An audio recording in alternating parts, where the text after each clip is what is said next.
Hi, how are you? Welcome to the magic book journey. आज हम the magic के chapter 1 count your blessings का magic समझने वाले हैं। ये चैप्टर एक सिंपल लेकिन लाइफ चेंजिंग ट्रुथ के बारे में बताता है और वो ट्रुथ है gratitude is the starting point of miracles.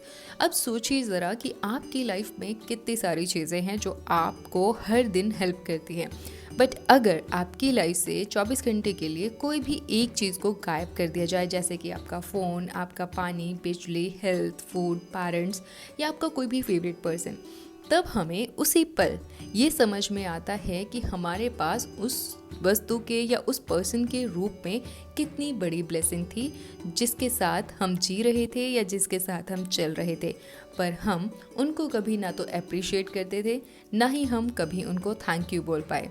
तो रॉन्डा बायन इस चैप्टर में ये कहती हैं कि अगर लाइफ बेटर चाहिए तो आपको कृतज्ञता की प्रैक्टिस करनी ही चाहिए। चैप्टर 1 की एक ही मेन प्रैक्टिस है। आज से अगले 28 दिन तक रोज आप सुबह उठकर अपनी 10 ब्लेसिंग्स लिखेंगे और उन ब्लेसिंग्स के नीचे लिखेंगे कि आप इस ब्लेसिंग के लिए ग्रेटफुल हैं क्योंकि, फिर क्योंकि के बाद आपको उसका रीज़न देना है। फिर हर लाइन को पढ़ने के बाद thank you thank you thank you बोलना है। इस प्रैक्टिस को करते समय आपको एक चीज़ का बहुत ध्यान रखना है, ये सिर्फ लिखने या बोलने के लिए नहीं है, ये आपको फील भी करना है। मतलब आपकी जो भी ब्लेसिंग है वो आपकी एनर्जीज के साथ अलाइंड होनी चाहिए। ये प्रैक्टिस सिंपल लग सकती है पर इसकी पावर बहुत डीप है क्योंकि ग्रैटिट्यूड आपकी एनर्जीज को इंस्टेंटली शिफ्ट कर देता है। आइए इसको समझते हैं स्क्रिप्चर कनेक्शन से। भगवत गीता में श्री कृष्ण कहते हैं कि जो व्यक्ति हर परिस्थिति में प्रसन्न रहता है वो मुझे बहुत प्यारा है। इसका अर्थ ये होता है कि ग्रैटिट्यूड से जीना मतलब डिवाइन एनर्जीज के साथ जीना। जितना आप अप्रिशिएट करोगे उतना ही यूनिवर्स आपको और देता चला जाएगा। ये बिल्कुल वैसे ही है कि मान लीजिए आपने किसी भी पर्सन के लिए गिफ्ट खरीदा, आपने उनको बहुत ही मन से जाके वो उपहार दिया। जब आपने वो उपहार दिया तो लेने वाले ने उसको ना तो आपको स्माइल किया, ना थैंक यू बोला, ना ही कोई ग्रैटिट्यूड आपके लिए उन्होंने दिखाया। तो नेक्स्ट टाइम आप उनके लिए गिफ्ट लेने से पहले एक बार ज़रूर सोचोगे। आपका मन नहीं करेगा क्योंकि आपने देखा कि ये करने से कोई भी खुशी नहीं हुई थी। यूनिवर्स भी बिल्कुल ऐसे ही काम करते हैं। यूनिवर्स हमारी एनर्जीज़ को रिस्पॉन्ड करते हैं।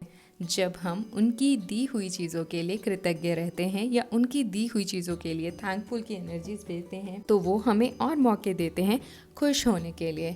आइए समझते हैं साइंस टच से। मॉडर्न न्यूरोसाइंस कहता है कि ग्रैटिट्यूड ब्रेन के feel good chemical like dopamine and serotonin release करते हैं, स्ट्रेस रिड्यूस करते हैं एंड ब्रेन के फोकस सिस्टम यानी रेस को रीट्रेन करते हैं, जिससे प्रॉब्लम की जगह आपको अपॉर्चुनिटीज़ दिखने लगती हैं। यानी जो मैजिक बुक मिरेकल बोलती है, साइंस उसे ब्रेन रिवायरिंग बोलता है। आइए समझते हैं व्हाई दिस प्रैक्टिस वर्क। क्योंकि जब आप ब्लेसिंग्स को काउंट करते हो नेगेटिविटी डिसॉल्व हो जाती है, आपका मूड अपलिफ्ट होता है और आपकी वाइब्रेशन हाई हो जाती है और हाई एनर्जीज हाई रिजल्ट्स को अट्रैक्ट करती है। सो रॉन्डा बायन के इनका सीधा मैसेज है कि the more grateful you are the more life gives you to be grateful for. So divine soul, आज एक सिंपल रिचुअल शुरू करते हैं। रोज सुबह 10 ब्लेसिंग्स को लिखते हैं उसके रीज़न के साथ और फिर उसको पढ़ते हुए दिल से थैंक यू बोलते हैं। आप इस प्रैक्टिस को नेक्स्ट 28 डेज तक कंटिन्यू करेंगे। ये इस बुक की फर्स्ट प्रैक्टिस है। और दूसरी प्रैक्टिस है कि जो हम डे 2 की प्रैक्टिस करेंगे उसके चैप्टर को हम एक दिन पहले ही सोने से पहले पढ़ लेंगे। दिल से जितना ज़्यादा हो सके उसको कृतज्ञता की एनर्जी दीजिए क्योंकि मैजिक शुरू होता ही ग्रैटिट्यूड से है। सो दिल से thank you. See you tomorrow. Take care. Bye bye.